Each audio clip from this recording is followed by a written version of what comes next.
Guten Nacht, at least it is currently.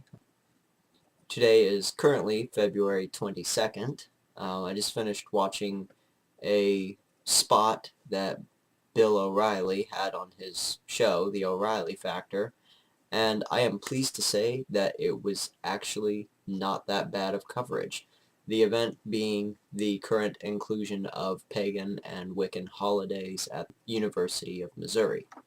Now, the coverage was very brief, but I do differ from a minority of the pagan community in that I was not offended by this, even though a few jokes were thrown out there. I can take a joke, but what we saw earlier on this week, this last Sunday, with the Fox and Friends group there was no way to take that lightly.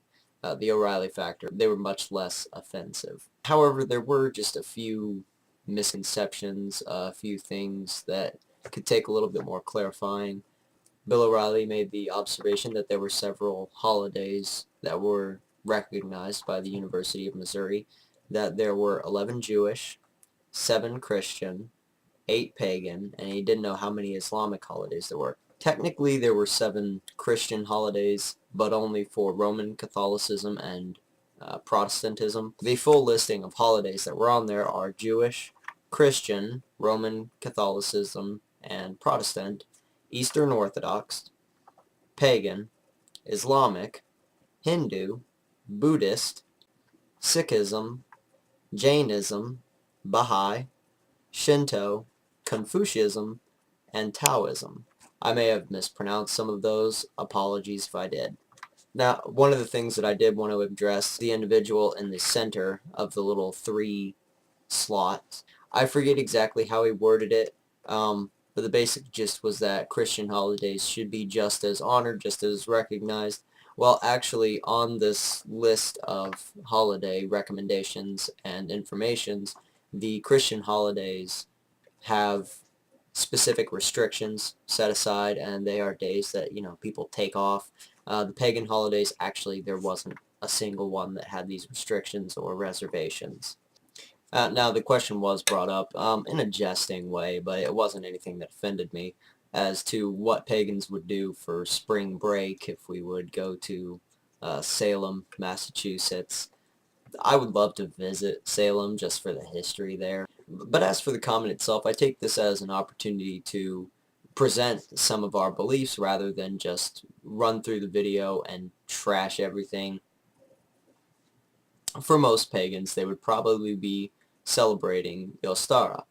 This falls on the vernal equinox, sometimes called spring equinox, generally around March 21st. Some dates vary depending on which tradition you have.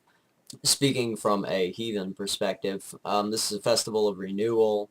Life is coming back to the earth. Spring is coming back out.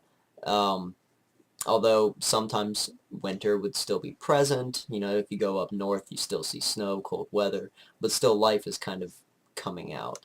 The egg is usually used to represent this reemergence and rebirth of life.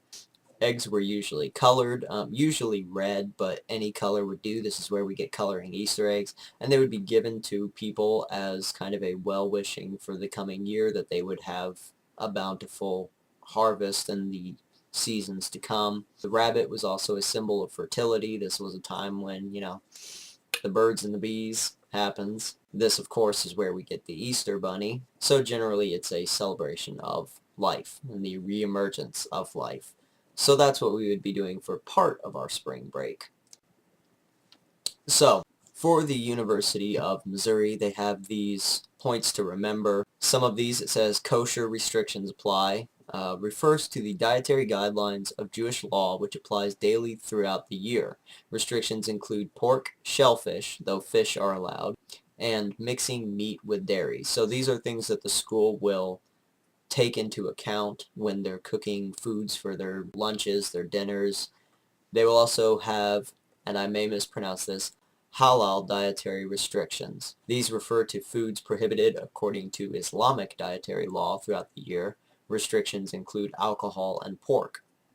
So for these holidays that the University of Missouri has, there are 17 that are listed with significant work restrictions, and these are ones in which they advised the faculty that students and faculty members may wish to take a day off, and if at all possible to allow for this. Then we see several more minor holidays, such as the entirety of Ramadan, where they advise faculty members that the adherents of these religions may be displaying certain things.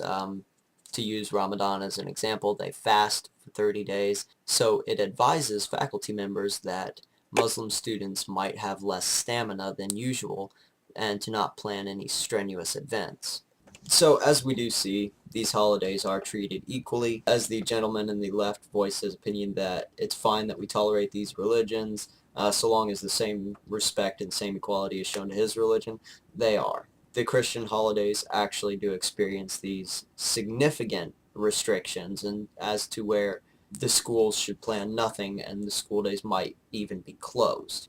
Overall, this was a much better coverage than we saw Sunday on the Fox and Friends segment. A few jokes were thrown, but there were no straight up insults. I don't feel that there were insults anyway. I am not insulted or offended by this segment. I can definitely take a joke. For instance, one that I toss around often is, why does lightning not strike the same place twice? Because Thor's too drunk to aim. It's healthy to be able to laugh at oneself every now and again, but it also is important to know the difference between a harmless jest and flat-out offense, and that is what threw most of the pagans into this, I hate to use this word, but for lack of a better term, warpath. It was due to statements that were meant to be blatantly offensive, bigoted, ignorant. They misrepresented us. However, again, I don't feel that these were present on the O'Reilly Factor. Viewers can be certain that I will be watching the Fox and Friends report tomorrow morning, in which they are supposed to publicly apologize for statements Sunday, as well as hopefully read from a corrected list on what our holidays actually are and what they represent. However, regardless if it's offensive or not, you can bet that I'll be giving my insight into it. So until then,